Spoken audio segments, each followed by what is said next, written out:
everyone. Put the chicken down and yep, the fingers. Thank you. All right, next up, we would love to celebrate our top producers in our residential individual category. Congratulations to Tim, Leor, Audie, Kendra, Esty, Richard, Marie, Moon, Trudy, Dion, and Keith Yoder. Guys, big round of applause. Congratulations for our individuals. All right, next up, we have our teams and groups.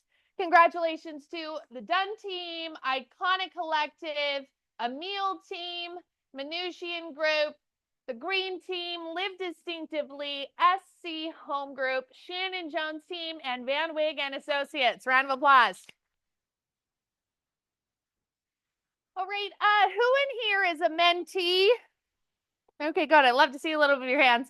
Thank you guys all. Leslie couldn't make it here today, so she wanted me to announce this for you. February was our mentee lead generation month where she held a contest for all of our mentees who put in all of their contacts. So it was a contest to see who could get the most leads for February. So big round of applause to our top leaders of the board. Congratulations, Jenny, for bringing in first place. Jenny, good job. Of course, congratulations to Simonetta and Haneen as well. So congratulations for being so focused on bringing in more contacts and bringing in more leads to your business. Excited to celebrate you. Glad you guys can make it. Make sure you guys, when you're walking around, give them a big high five and pat in the back, okay? Good job. Next up, I'd love to bring up our speaker, stager extraordinaire who sponsored our wonderful chicken back there. Why don't you come on up here, Gracie? All right, round of applause. Okay, you're good. Thank you. There's that little button right there. Yep. Hi, everyone. Thanks so much for having me. My name's Grace. I work for Staging. We were here a few months ago, so thank you so much for having us back.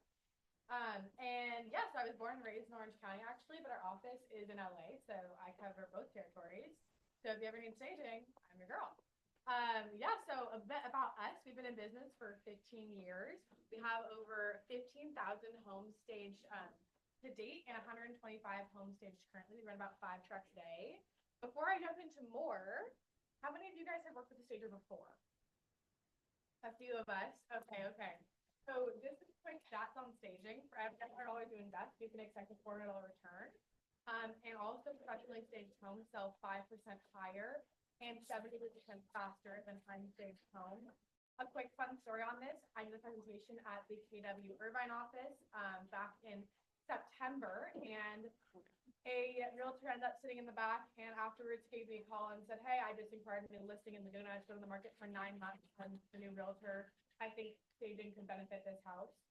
He was really scared about taking on a listing. As I said, it's on the market for 9 months. We went in, we staged it, and we got him 3 over asking offers within the first 2 weeks. It was an $8 million house in Laguna. Those tend to sit for a long time. It sat for 9 months and it sold within the first 2 weeks. Over asking, we got 3 offers. He was stoked. So staging does work. Intentional staging does work, and that's proof. We also have over, I actually don't know the exact amount, 4.8 stars on Yelp. So we have great reviews as well. We are a smaller company, but we operate largely. Like I said, we run 5 trucks a day. So yeah, staging does work. If you have any questions about it, I have so many answers for you. We are a woman-owned company. We have a 40,000 square foot warehouse in downtown LA. And we operate all areas from Santa Barbara, Ventura to Palm Springs, San Diego. Anywhere our truck can drive, we will operate it. But yes, we are based in downtown LA. And we offer 3 different types of staging. So we do a redesign, and that's going to be if you have some furniture in there already, you want to just spice it up, flatten it up, make it a little bit younger. We'll bring in some furniture. We also do a partial, and that's going to be, main living areas and a primary bedroom. We custom make it to fit every home, and then a full staging as well. As I said, we custom make every design to fit every home individually. So every vase, chair, sofa, throw blanket is going to be pulled exactly for that home. It's not going to be just a simple template we throw in a house. Everything is custom, and that's why we really prefer that we get to come walk the property with you to directly assess your needs. We know that all designs can be different, and every need's going to be different for every home, especially when it comes to design styles. So we really like to understand exactly what your goal is for the home. If you're trying to sell it to a young couple, maybe we'll put it in a nursery. or an older couple would do a guest room for family members. So we really want to make it fit for your exact needs. Our job is to make your job easier. Anything that we can do to make your job easier, we'll do it. We also sell all of our furniture. When we stage the property, we'll put a buyout sheet in the cupboard for you. And that way, if anyone buying the home wants to buy furniture as well, obviously as a realtor, you like to say yes.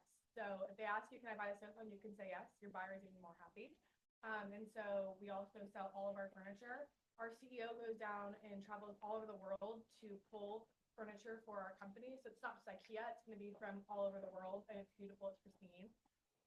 And so we really have a unique look, and we cater all the design styles.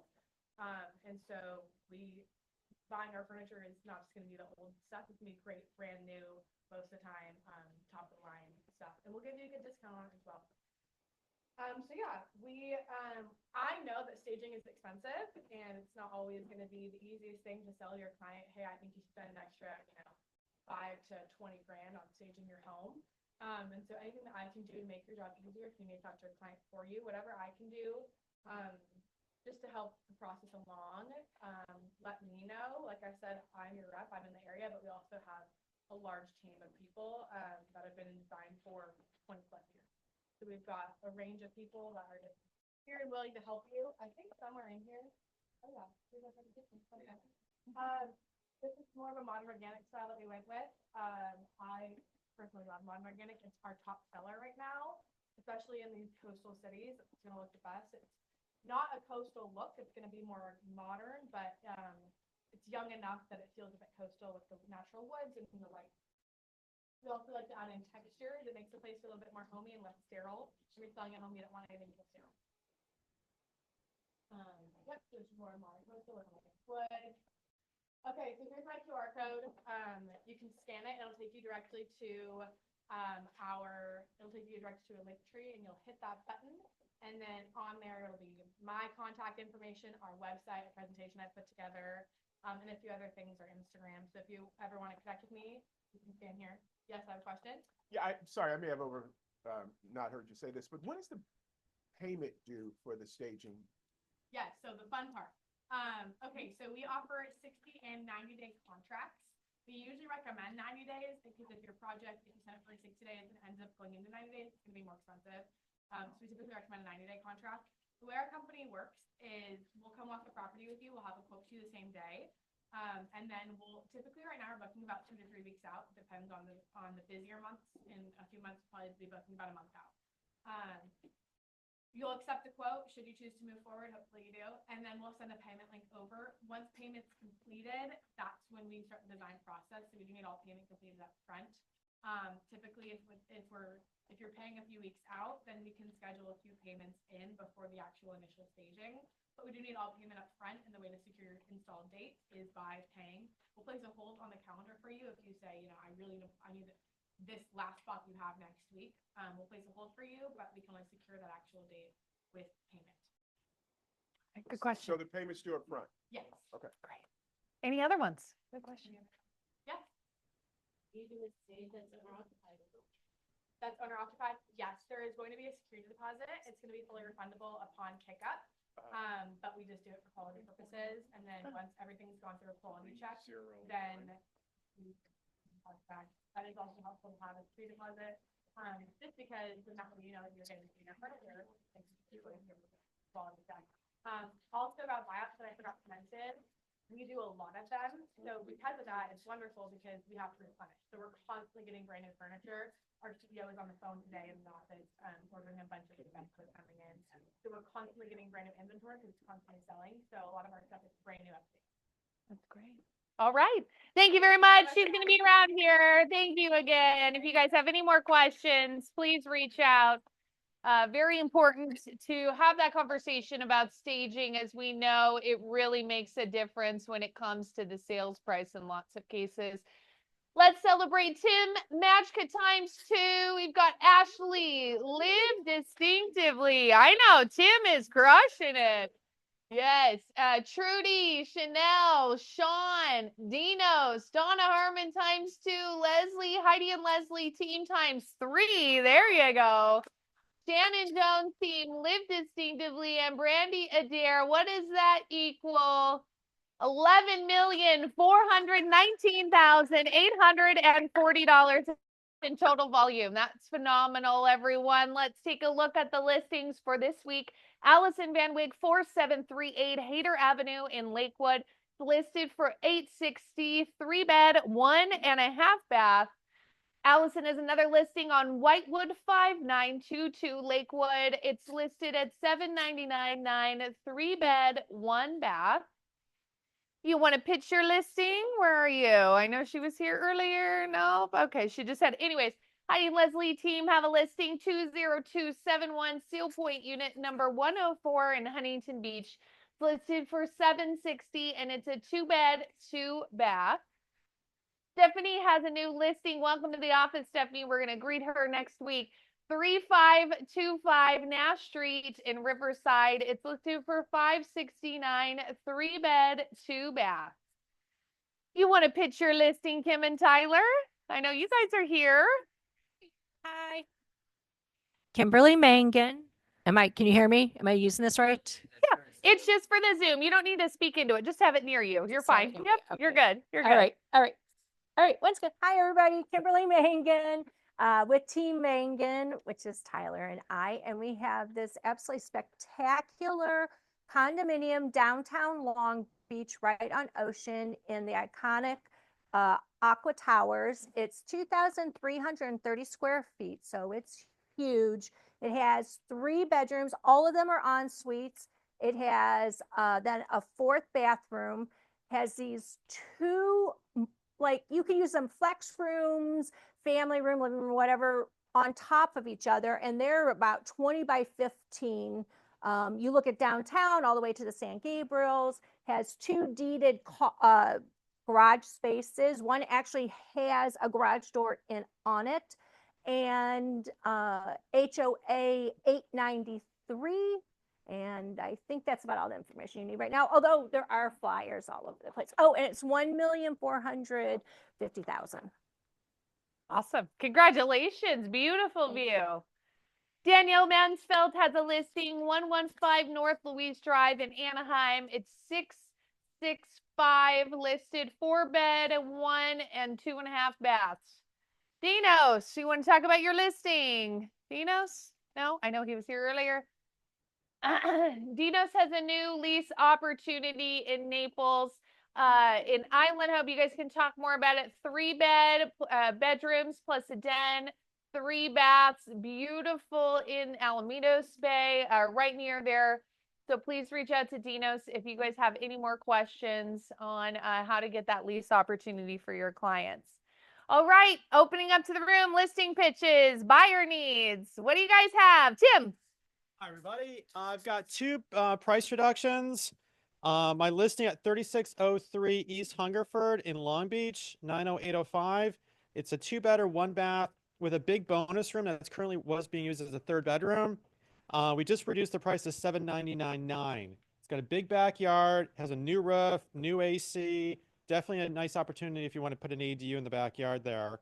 I am looking for agents that are looking for doing open houses this weekend, if anyone's looking for an open house. Also my listing at 225 West 6th Street, the 1-bedder, 1-bath. We just had a price reduction for that one down to $299.9. It's a top floor unit, corner location with a view. And that's also available for an open house on Saturday if anyone's looking for an open house. And an address for that is 225 West 6th, number 515 in Long Beach. Thanks, everyone. Awesome. Congrats, Tim. Good job. Who else? Listing pitches, buyer needs for the room.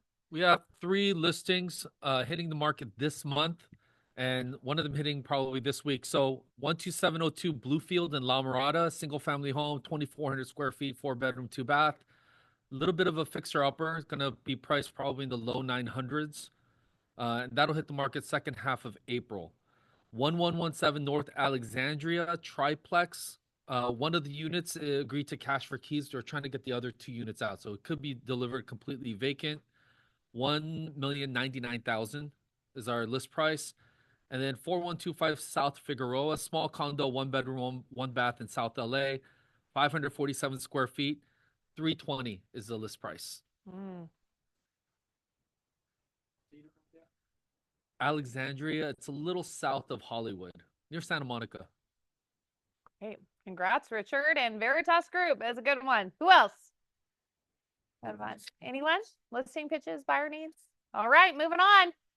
Let's bring on our main event. Manny, talk to us a little bit about the state of the market, the vision, the Gary Kellerisms.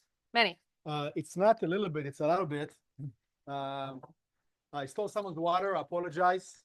It was No, mine. No, no lipstick again. this time, is it? Yes, that's why I took the label off and I didn't drink it yet. If you leave your water anywhere and I'm thirsty, I'm gonna take your water. So many times. Dougie, how many slides? Yeah. Here's So- there's a lot of slides. I clean up a little bit. We're gonna email you. Make sure to email out afterwards the full slides, full presentation. It was hard to, besides the part about Canada, it was hard to remove any slides, right? About the Canadian market. Correct? You know, we love Canada, but we don't really care about what going on over there right now. Yeah, we love Canada. You know, we love everybody, but I'm gonna go through it. I want you to stop, ask question, what have you, if I'm going too fast, or if you wanna ask anything or make any comment, anybody, okay? And I might ask you some questions. We do it every 6 months. This one was interesting because there's the touching different aspects of the economy, and we all know that we're looking into a very interesting year ahead with various changes. So we're gonna see how it's gonna affect or not gonna affect us, right? So start with first of all, home sales annual.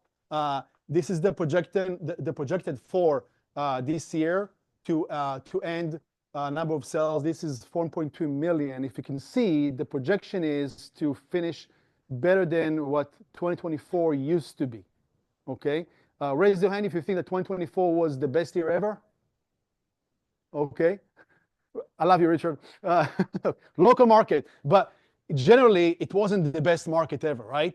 So now raise your hand if it seems like we're gonna go into a better year ahead, right? You should raise your hand, okay? So that's what it looks like so far. As you can see, historically, this is the thread line over here, that little purple line over here. This is what 2023 sales used to look like. That's the line. So we're gonna be, again, it's gonna feel somewhat the same. Okay, this is monthly. This is last year. Okay, last year clearly, and you can see that. And we saw this again last year in, I think, August or September, if you recall. So this is how it looks like completed for 2024, where the blue columns are 2024 compared to the purple, which was like 2023.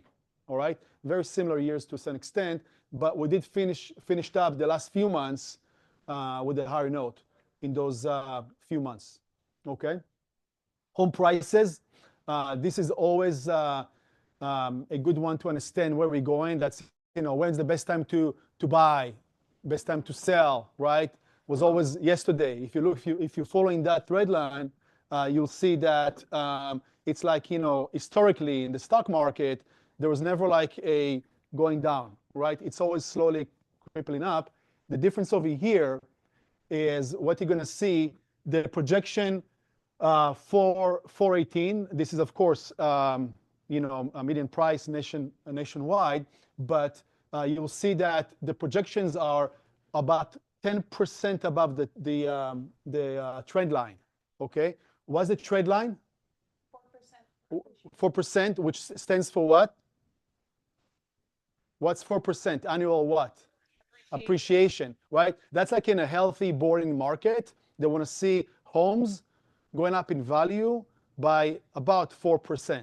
Okay. By the way, some parts of California, and someone can pull up really quickly what is California year to date or what have you, or maybe last year, just to compare. But it's somewhere this year so far, somewhere around that number, 4 or 5% only so far. Okay. And so they're saying the year is going to end with 10% above. So if you're buying for investment or what have you, I mean, there's money to be made. Does that make sense? It's going to increase in value more than what it's supposed to be historically. So that's what we're looking at. Do we like markets that increasing the prices really, really high, really fast? No. No. I mean, it can be good for some people that, you know, looking for the quick in and out and what have you, cash out. But for a healthy market, no, we don't. Okay. Talk about the reasons why. I'm going to slowly get into that. And again, you can ask questions if we can answer those in between. This is annual home prices, annual appreciation. Let me just move something over here. There we go. Annual appreciation. Just they kind of, you know, broke it down to segments by specific years, right? So you can see that we're still in that post-pandemic cloud. Okay, post-pandemic cloud. They did chop those years. You know, this is the, you know, what happened over here, right? 07, 08, you know, some of you are in the business, some of you are not, but you most likely experienced that. So that was the crash over there. And then this is the recovery years, 2012. That's when the market started to pick up. 2013 was hot market, mostly investment side. And then we know what happened in 20 and 21, right? 21 was definitely an anomaly. Look, historically, nothing like it, right? In the appreciation. And then the last few years been extremely challenging, right? In that sense. So the projections looking about, you know, 2.5% in average for this year, right? So far, again, we only like, you know, 3 months in, or 2 months in recorded, so it's kind of hard to tell. Another, you know, great graph. And by the way, those things you can, you know, you can and should share afterwards on social media with your clients, etc. It's either, you know, encourage someone to do the right decision for them, or maybe help them to make a different decision based on the circumstances, right? And you can see over here, like, you know, different factors that pretty much affected, you know, the appreciation, because different types of events. So what happened during those times? Okay, the last one was October of last year, 2024, where the Fed lowering rates just under 4%. Okay, and we can see, you know, the pandemic and inflation over there, what happened in 2022. Total market volume.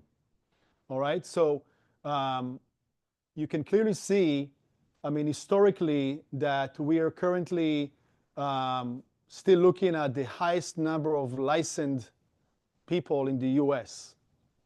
You understand? So there are more agents today, licensed salespeople today, than ever before. Anybody know how many of them actually closed deals last year in like percentages? About 20-some%. Okay, so call it 30%. So 3 out of 10 agents only closed a deal last year, statistically. Okay, by NAR. It's pretty wild, right? So that's definitely, it's going to have different factors later on. It's going to affect, you know, like units per agent, sales volume, etc. But you can, you know, clearly see over here that total market volume projected will end, you know, 2.3, let's just say 2.3 trillion. Okay, and that's a slight increase than the previous year and the year before, right? Again, 23, 24, where kind of like this, something should happen. You know, it doesn't look like anything crazy is going to happen this year, but it's going to be slightly better, right? Just a matter of like, you know, did you have a good market, Richard? Yeah, absolutely. So it's still a local business. So the more you're going to do, the more you're going to capture. The more you're going to capture, the better you will do. You know, so if you're looking at last year, right? I mean, raise your hand if you closed a deal last year. Raise your hand if you closed a deal last year. Just keep it high. Keep it high. Okay. So, you know, we're beating the national average just by this room over here for a second, right? Which is, let's say, 30%. So I saw about, you know, 40-some% more or less, let's say. Okay. So, you know, it should be like the opposite. It should be 60-70% of the room should raise their hand. So if you didn't close a deal yet, something is wrong with us, and something is wrong with you. Okay, not as people, but as business owners. It's all about the activities. We're going to talk about that in a second. All right, because clearly some people are doing more than others. Inventory. Well, that's one of the reasons that we tend to blame, and there's it's justifiable, right? There's less homes to sell. There are more what? Agents, right? There's more agents, so it's becoming even more and more competitive. Even though in some cases you don't even see it, you don't feel it as much, right? Anybody here is door knocking? Anybody here door knocks? Okay, when you door knock, how many other people do you see door knocking with you? Different. Okay, so but it's still, are you getting all the listings in your farm? Not yet.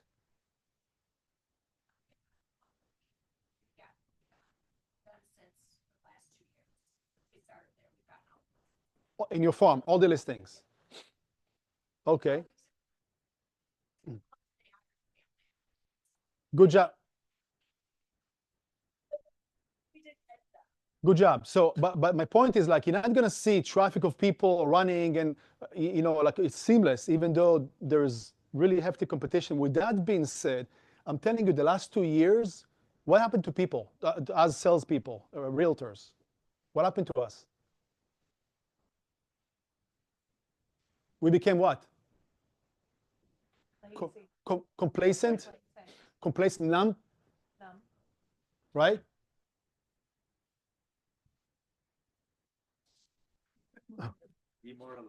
Demoralized, depressed, demotivated, etc. Right? Snap out of it. Because still 30%, and look at this.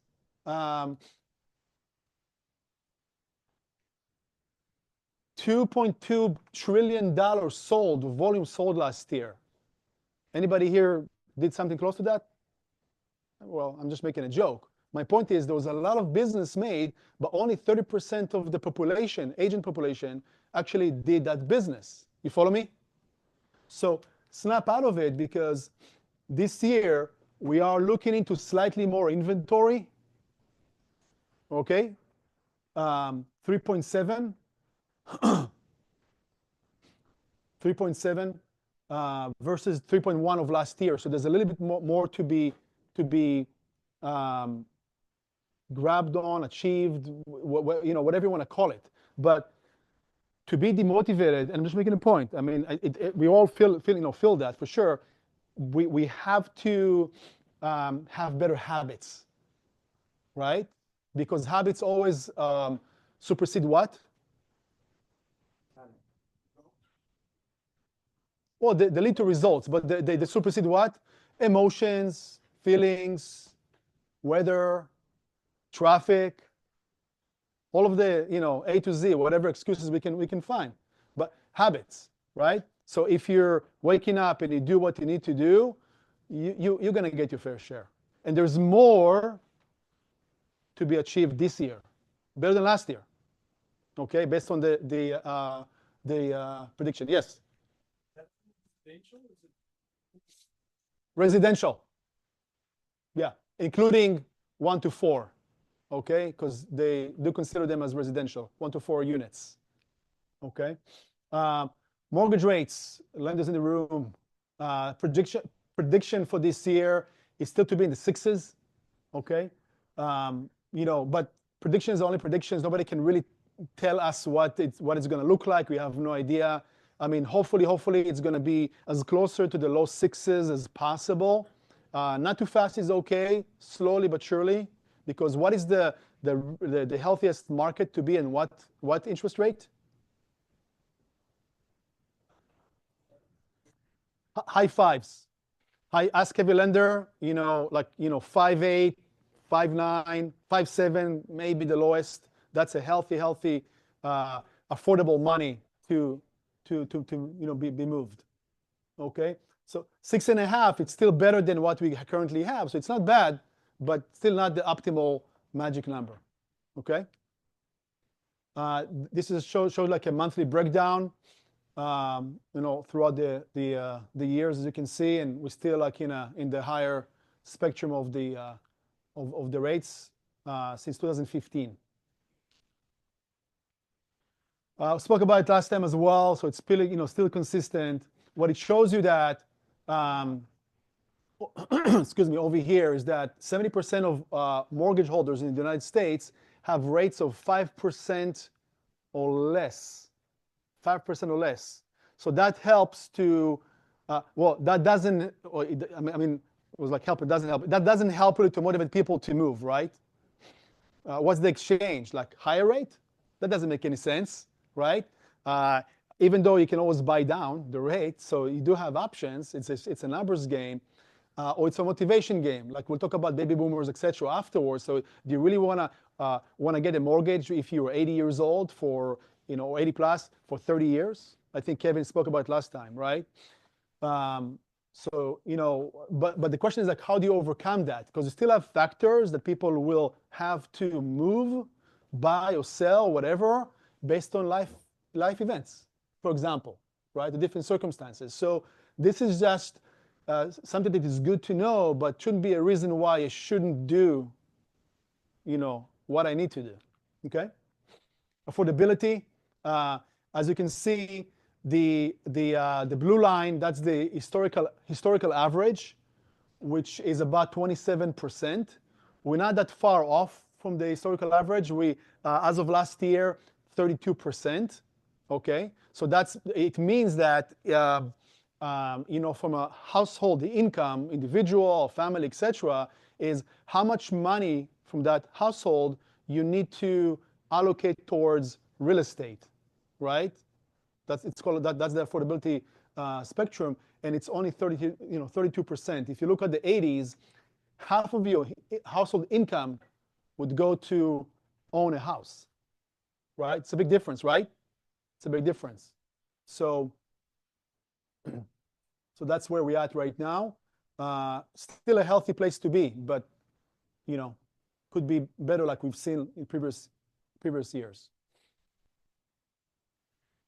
Questions, comments so far? I'm going to go over the U.S. economy. GDP stands for what? Okay, which means what? GDP means what? The ability of what? Which means what? Okay, yes. Okay, that's what we able to produce. Okay, as an economy, and you can see that the projection this year are to go higher, which is a good thing, right? 2.8, right? It was 2.5. Look at pandemic. That was a negative GDP. 09 as well has a negative. The 91, early 90s, slightly under as well. So 2.8. So there's the predictions are that it's going to go even higher than 2.8 for this year. That was, I think, 2024. 2.8, almost 3. Okay. So that's a good indicator. Unemployment ended up last year with about 4%. I can never tell how accurate those numbers are, right? It's really hard to understand, but it's about that number. Is 4% a good number? It is. Okay. If they want the unemployment to be in some range, what would that be? About 4 or 5%. Okay, so that's a good place to be. What's going to happen this year? I don't know yet. I didn't see any prediction. I mean, clearly they didn't even add anything on that end. Sometimes they suggest. They didn't do any of that this year. So we'll just have to wait and see. But this is good number to be around. Annual breakdown, basically, so you can have that too as well. Another interesting slide that they added as of last time as well, personal saving rate, personal savings, right? That's one thing that I surprisingly, when I talk to agents quite often, and I ask, how do you qualify your buyers and sellers, primarily buyers in this specific case? Do you ask them about how much money they have, right? Because a lot of them just don't know how the process works and how much they can qualify for, but also that they can and should, in some cases, tap into the personal savings, right? It's okay to go and break down saving, a little piggy, whatever, right? To use that to buy a house if it's the right investment, etc. So that just shows you, so to my point, a lot of agents don't even go that deep to ask people about, how much money do you have saved, right? They feel embarrassed. No, you should go as deep as possible if you want to really help them out.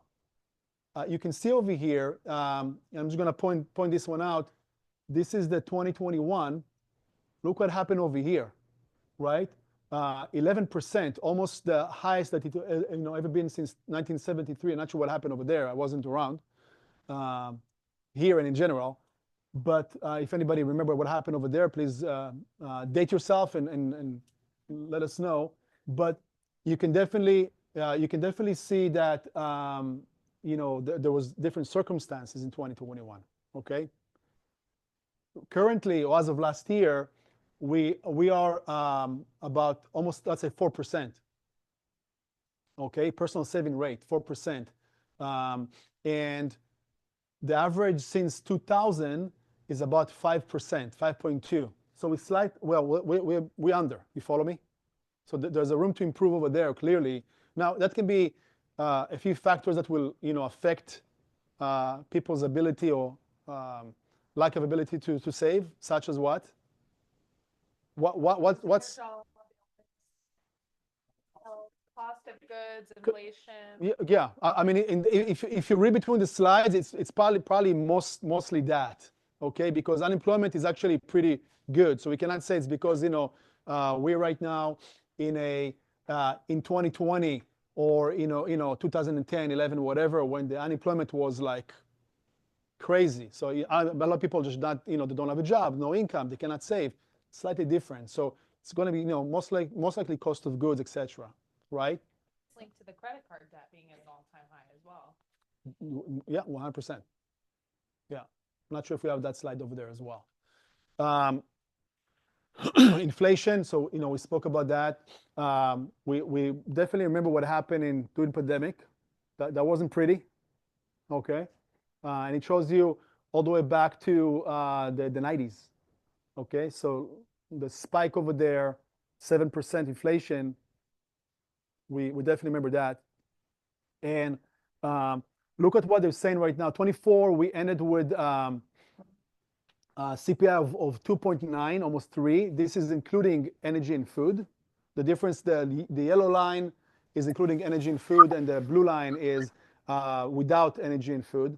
You can see the back over there, right? Just why not? Okay, sorry about that. All right. So the projection for this year is to end with 2.2 inflation rate, and the projection for 2026 is 2%, which is that's where they want to be, 2% inflation. Okay. So again, the prediction are we slowly heading towards the right directions, inflation-wise, which is really, really, really important. Okay, if they're able to get that. Okay, which again, this is a good topic to converse with your clients. Economic risks in 2025. Risk. So the first thing that they mention is unpredictable policy, trade, immigration, regulation, spending. You probably saw as of this morning, I think it was, that they increased another 25% tariffs on Canada, because Canada right now might cut the power to some parts of the north of the U.S., wherever they're feeding some household over there. So they're like tariff wars right now. But those things might affect in certain extent, right? Short term, long term, we don't really know, right? Just right now playing the game, basically. So that's what it means to unpredictable policies. Natural disasters, what happened over here not long ago, the fires, right? We still don't really know the effects of the insurance, how that's going to affect us. We only felt a little ding for a little bit when some of your escorts got delayed, wherever it's selling in the LA County or in the area. Insurance companies, if they heard, oh, you're in California, in Southern California, oh, you got affected by the fires. Yeah, but I'm in Long Beach. Oh, well, it's in the area, right? So it was really hard to get those policies approved as fast or in general. And international conflicts. We still have some wars going on, Middle East, Ukraine, and maybe some other stuff in the future, who knows, right? We'll see after we're gonna, maybe gonna take or not gonna take the Panama Canal. I heard about that. So there's a lot of things involved in those policies that will either gonna benefit us greatly as economy or gonna create some different conflicts. We'll see. Spoke about that. I'm not gonna go deep into tariffs, but there's a great slide. Well, let me see. Dougie, make sure to send the full slide to the office afterwards. I cut some slides because it was just like for me not to over talk, but there's some awesome things over there about the tariffs. So if you don't really know what it is, there's a slide that I didn't share over here that will tell you exactly how to understand like what it is. One thing about the tariffs, just for you to understand, if you go back to 1820, most of the money that came to this country was tariffs, right? Call them custom duties. Those were tariffs. That was the only money that this country ever had. And then slowly it grew to do what? Income taxes, right? Income taxes.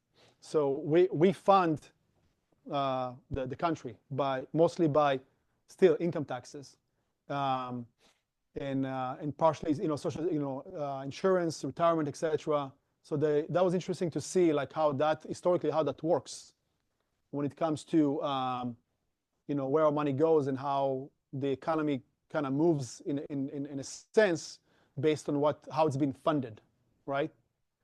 It's one of the main sources of the revenue.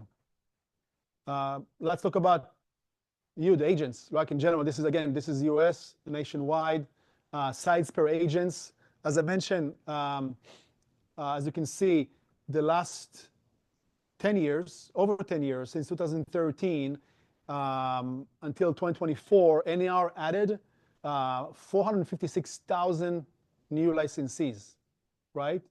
450,000 new licensees. Sides per agent dropped almost by 50%. From 10 sites per agent, dropped to about 5. Okay. Again, that's just based on number of more agents, less homes to sell per agent, right?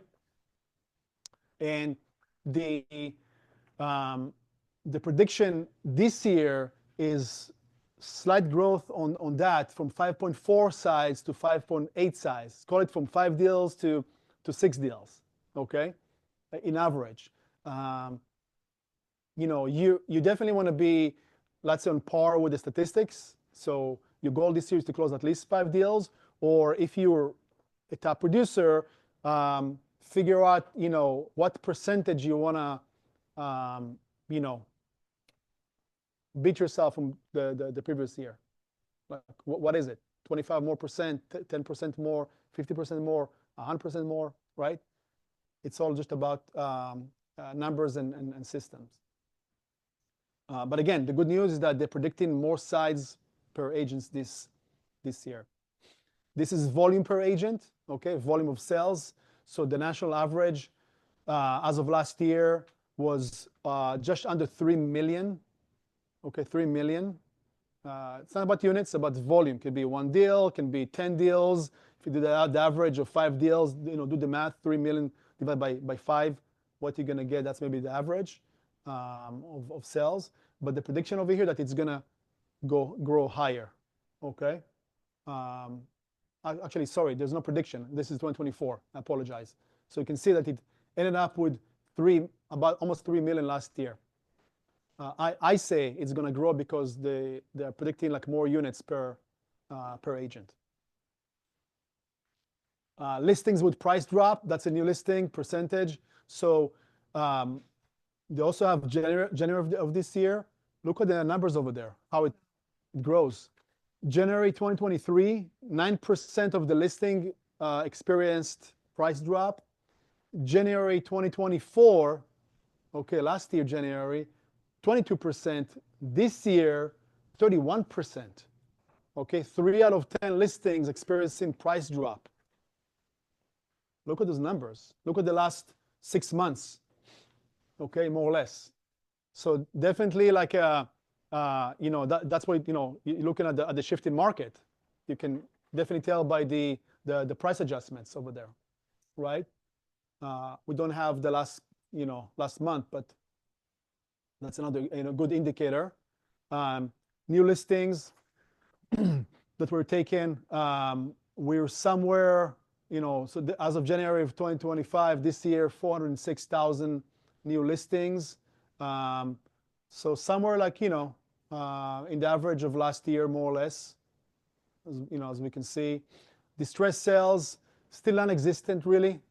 Last year, 2%, similar to 2023 and prior. So it's like, nothing really to worry about or go after strategically. If you want to put your main efforts, it's not about after short sales or what have you, right? If you want to do, go after NODs or whatever, that's always a great idea, but shouldn't be your main and only focus because the market share is not there.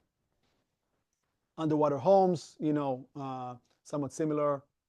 We see that historical average is 6% because what happened in the past. Right now we're under 2, so there's nothing really there. So if you hear people trying to sell you leads because of people are going to foreclose and this and that, say I don't think so, and then block the number right away.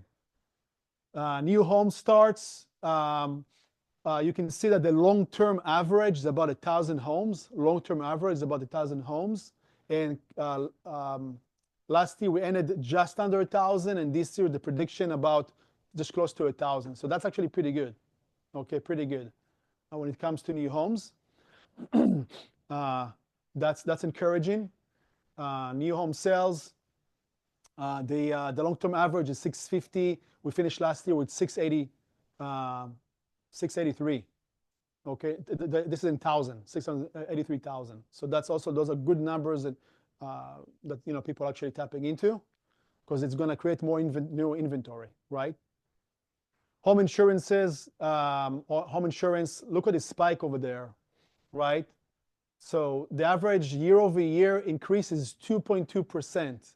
The increase year-over-year historically is 2.2%. April of last year, almost 11%. And as of December of last year, 9%. So definitely we have something over there. Question? Yes, national. Yeah. Well, and again, I said we don't know how the fires will affect us as well. That still didn't register yet. Like what's gonna happen over there, right? But this is all national trends, guys. So when you look at it, don't get to what have you. This is national numbers, okay? And you're gonna see the price points over here are much lower, etc. That's why I'm saying this is great for us because our price point are much higher, and usually our units are decent as well based on the national average. So you should beat those stats all day long if you're a full-time agent. Yes.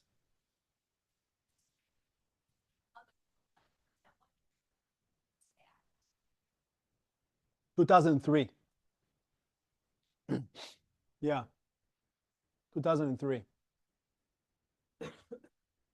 So, but that's great to use this graph and maybe call your insurance agent and have a conversation like, hey, what do you guys see out there? What are you guys seeing out there? Because I'm curious really about this piece of the rest is like somewhat predictable. You're gonna do this or this, you're gonna get the business. What you cannot really control is this extra 5,000, 10,000 or whatever a year premium of the insurance. Then if a person can afford it or cannot afford it, right? But we'll see how that's going to affect us. But my point is that that's part of the reason that it's going to affect affordability, and you might see more challenges on the buy side why they can go after, and be able to afford to buy a property. Not on the income, but on the increase on the insurance side, right? That's just a big map that shows you the entire U.S. and the non-renewal rates, 2023 non-renewal rates, and you can see that this is a hot red over here, California, clearly. So, interesting to see that. generational wealth transfer. So you can see this is great piece as well because it tells you which demographic you probably want to go after the most or add it to your portfolio if you don't have it. It says over here, boomers currently control 85 trillion in assets, almost 50% of all assets in the United States. Okay? Baby boomers. And 19 trillion is in real estate. 19 trillion is in real estate out of that. Okay? 73% of people over 55 say they want to give all or some of their estates to their children before they die. That's a lot of inventory that is going to be released or transferred, either way, right? And 30% on average, they want to give away 30% while still alive. Okay? So 30% of that inventory, it doesn't say if it's from real estate. They say estates, so it can be both. I don't really know, but let's just see if we're going to pick on real estate. Taking a picture. 30% of the 19 trillion is going to be handed over while they're alive, and in the future, 73%. So I'm telling you, if you're not talking to those boomers or their family members, etc., you're missing out on whatever is going to be one of the biggest wave, I think, historically, of what we call transactions, right? Resale in the United States. Yes. Because he's a boomer? No, he's too young for that, no? Yeah.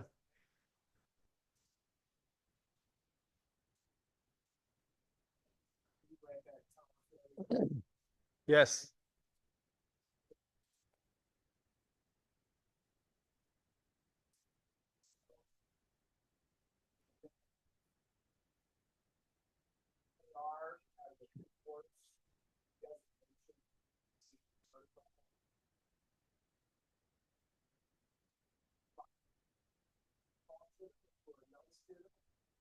Patient with them, and I think if you can, maybe older is not the right word, but if you can focus on yes, but it's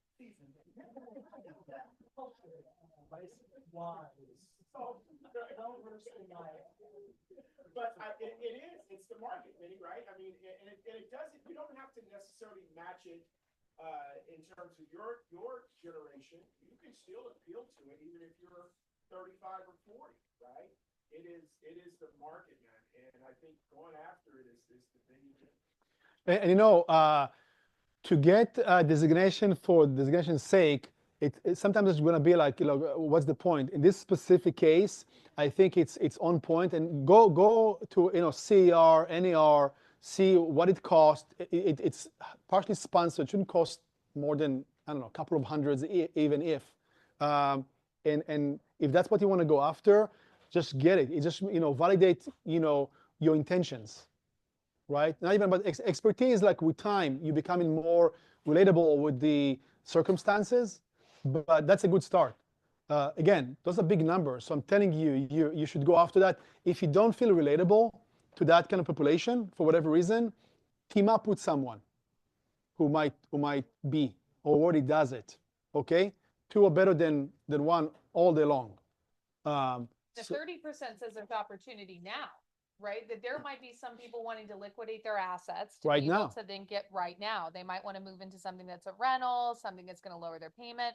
They get a large chunk of money, and maybe they want to donate it to a charity organization, or maybe they want to give it to their children. 30% is still a lot. That's just shy of $7 trillion in real estate, right? So it's big money. Industry news really quickly. CoStar acquires Matterport. That's one thing. Zillow partners with First Street to provide climate risk data and flood. Realtor sues CoStar. It's all fun stuff.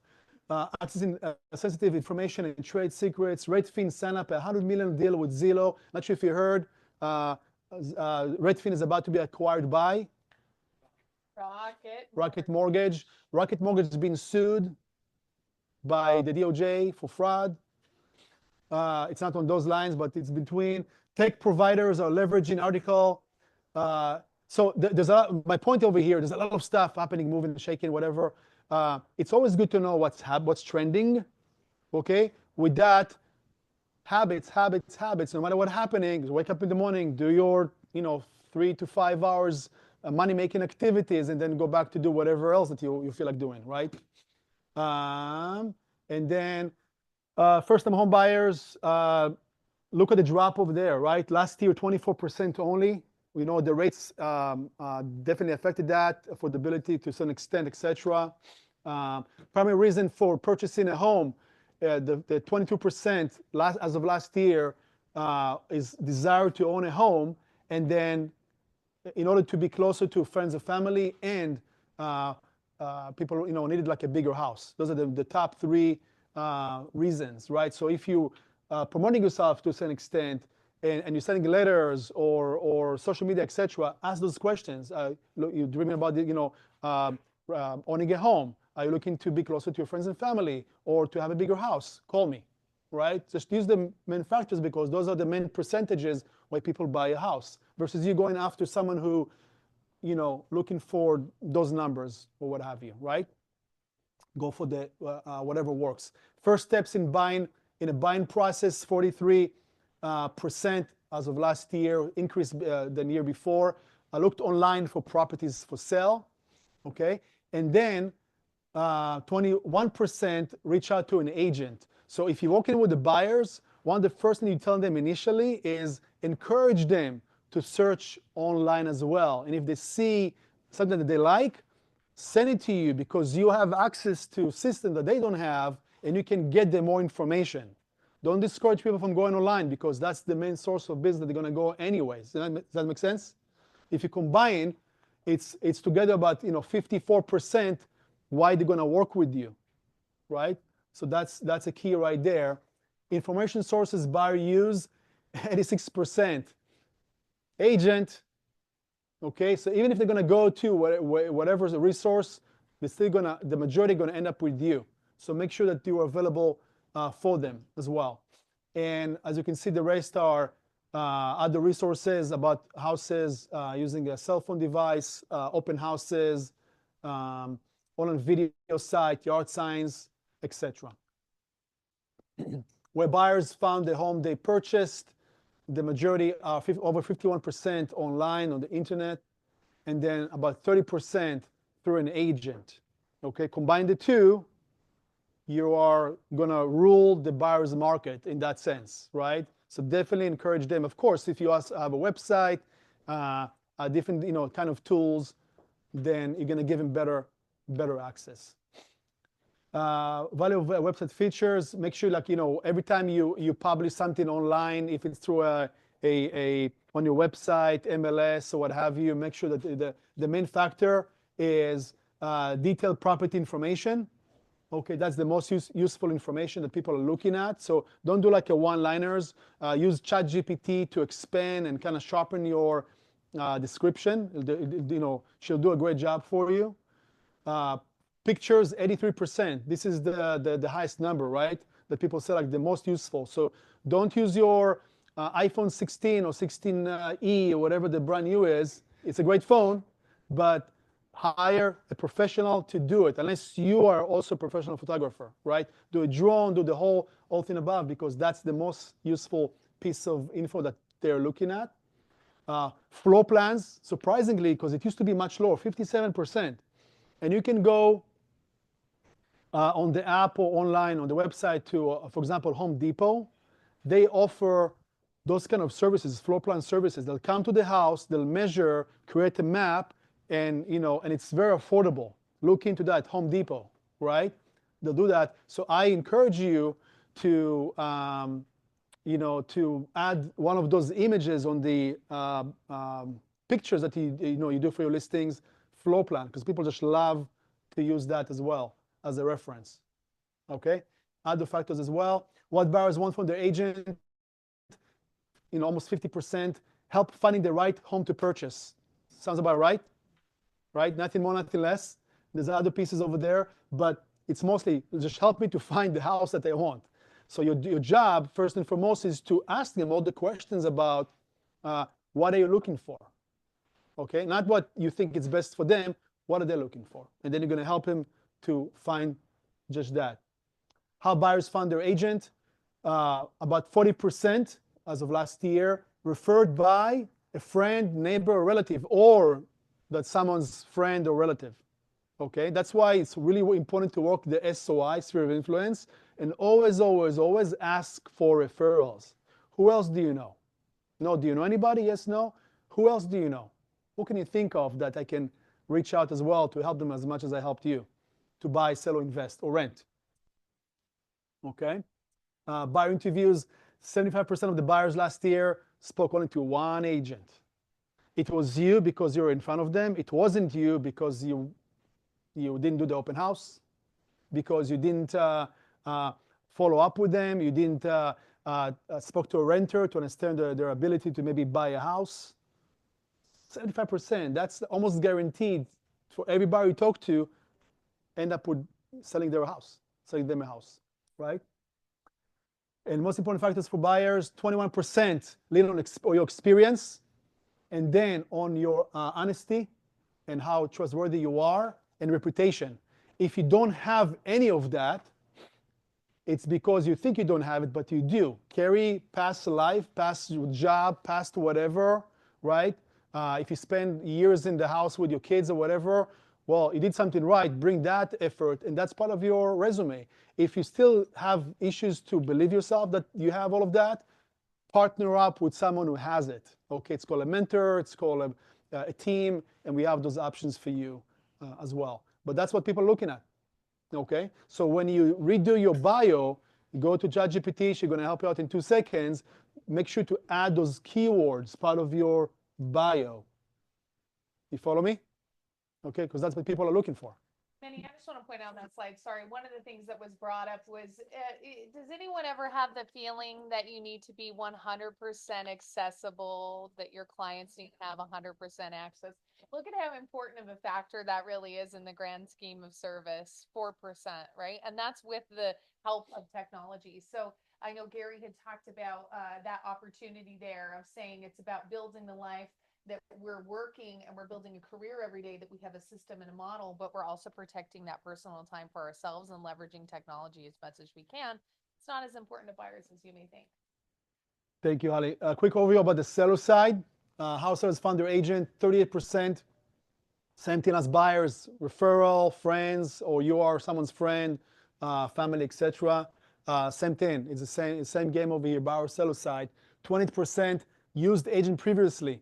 So if you sold someone a house a year ago, 10 years ago, 30 years ago, stay in touch with them. They're going to sell again, or they know someone who want to sell, and they're going to refer you because you're in touch with them, you have a relationship with them, and you're consistently asking for the business. Always ask for the business, first in mind.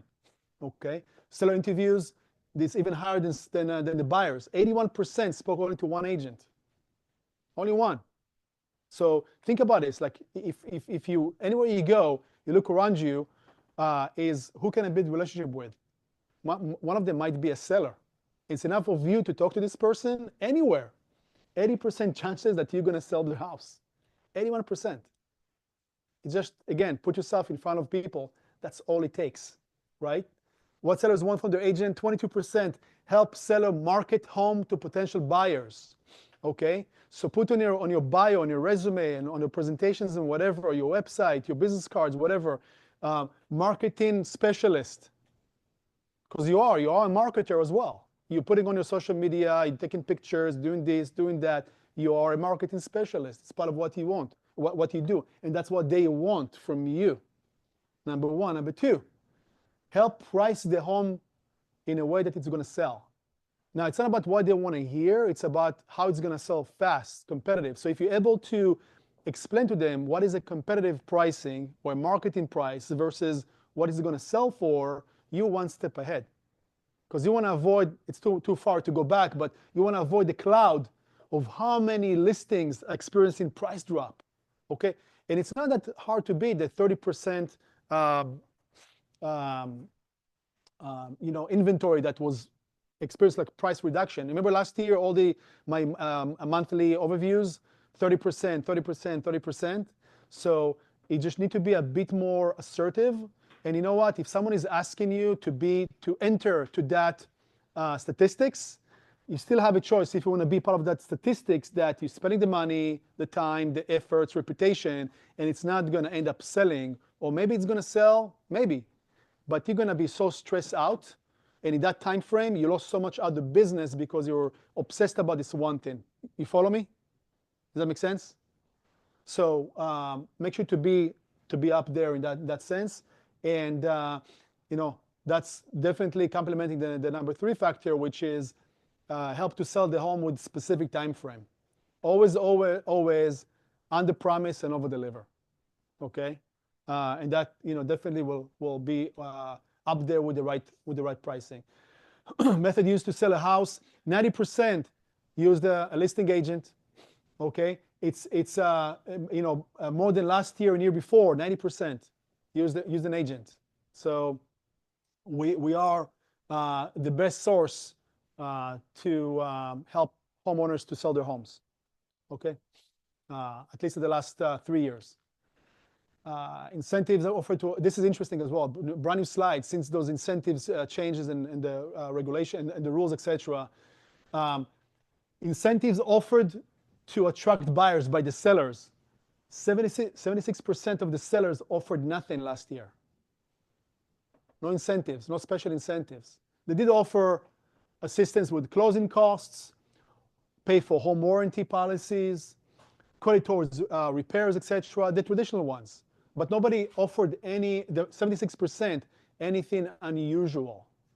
Okay, all the fear for a second from that commission change. Remember that? For a hot minute? Nothing, right? We'll see 25 if it's going to change some kind of in average, but there was nothing really there. Is that enough? Any yes?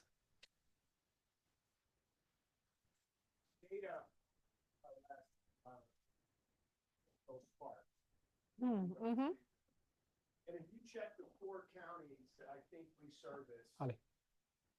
Los Angeles, Orange, Riverside, Bernardino County,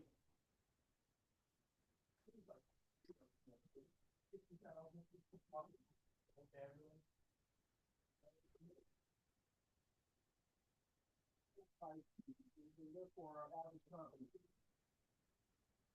which company are going to pull that have 60,000 opportunities? How many of those do you need to make your number? Right? I mean, I don't know what everyone did professionally prior to this fabulous job, but I think for the most part, 1 deal, 1 or 2 deals at the most would be sufficient, right? I mean, the opportunity for us is so different than Lake Charles, Louisiana, if you will, right, or Missouri, because our sales price is so high. So different. We need, Halley and I were talking about this, right? You need 1 deal a month to have a pretty good life. So, well, if you in average, if you close 4 to 5 deals a year, you're earning 6 digits. Okay, 4 or 5 deals a year on average, because the price point over here is way above what it used to be. So that's all it is. Not you should just compromise on 4 to 5 deals a year, but it's a good start. Yes. Mm-hmm. Yes. Mm-hmm. Average price point of 1 mil, but you bring the game. Yep.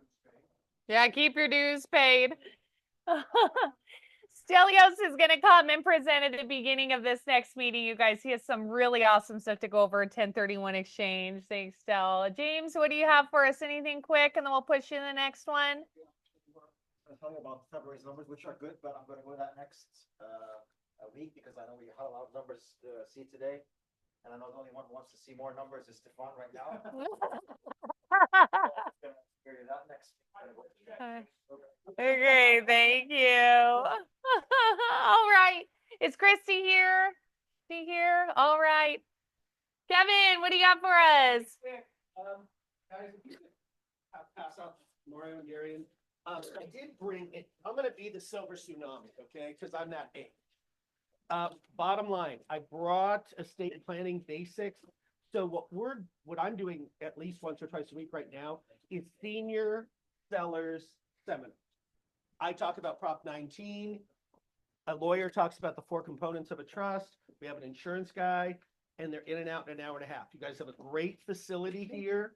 So if any of you are interested, we literally just send the direct mailers to people that their house was built a certain time, they're having insurance issues, yada, yada, yada. We're getting 50 to 70 people a time.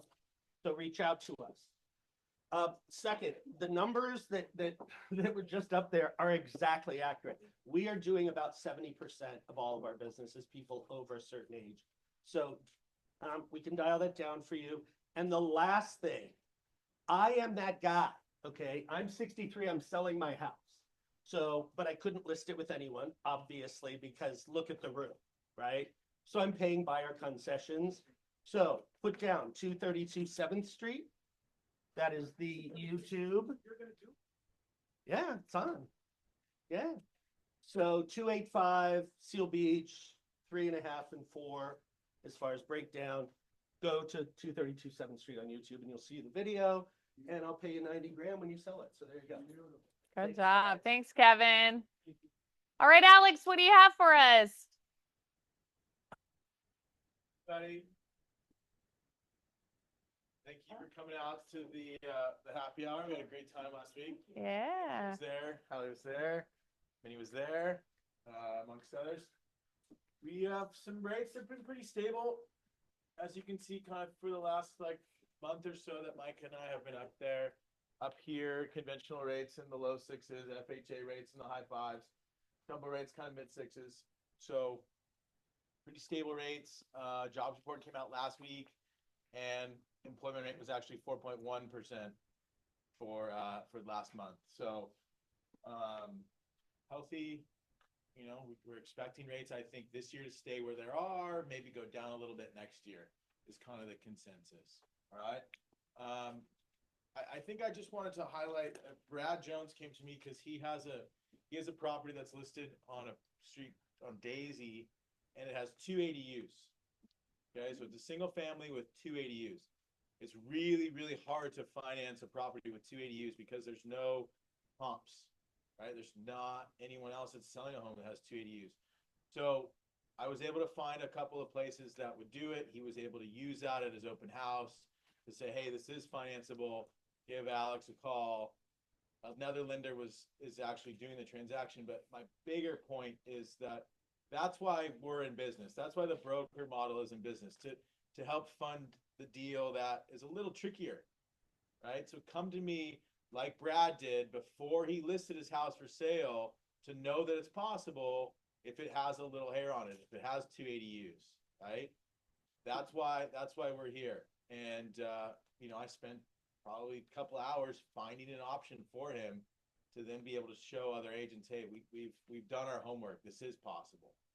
So again, that's why the broker model is in business, right? For those weird condos that I talked about last time, for these 2 ADUs, for maybe someone that you have that's working at SpaceX, that is a not publicly traded company that gets some of their income in their stocks. That's another deal I can help fund. So just keep it in mind. We just are closing a deal for Eileen in the office in 14 days. So if you have a deal that's kind of falling apart, you need someone like me to come in and save it, we can do it fairly quickly as well. So thank you so much. Awesome. Thanks, Alex. All right. Mark your calendars. I hope to see each and every one of you in this next meeting because the speaker is phenomenal. It's what you guys want to learn more about. We have Joseph, who's coming anyways, he's an architect that's going to go over what happens after a fire in the area. He's going to talk about it from the architect's perspective. So if you're wondering in your head, or you have clients that's impacted, and how this is going to impact the market, when he talks about how long realistically does it take for someone to build? What's the price per square foot average of the area when it said he takes the history of some of the past natural disasters and applies the same logic to give us active timelines. He talks about some of the things that these clients might go through. You guys, it is an amazing presentation. You want to be here next week. Please, please, please put it on your calendars because I know that this room should be packed. Science of Sales by Richard Chung. Who's been to his Science of Sales class here in the room? He's done it a couple times. Only a couple of you guys raise your hands. That means you absolutely need to be here for this session. Richard Chung goes over the language, the body style, the words to use. If you guys love Phil M. Jones with exactly what to say, you're going to love Richard Chung's Science of Sales, okay? It shares so much. It costs you nothing. It's here at the Market Center on the 20th. George, question? It's at noon. It is at noon, okay? On the 20th. It is one you guys don't want to miss. It's a 2-hour class, so make sure you mark your calendars for that. Avid, Simon's going to be going over the Avid, the inspection disclosure. What do we write down? What do we not write down? What should we disclose? What shouldn't we disclose? If anyone gets a little bit of anxiety when you see all those open lines that you have to write stuff down on, make sure you show up on Friday to Simon's session at 10:30 to get a little bit more clarity and guidance. Agent Fidelity One next Tuesday after the team meeting, they're going to be hosting a class here to talk about their technology platform, the marketing that it can bring you. Make sure you guys stick around, and that's it. Thank you very much. Thank you.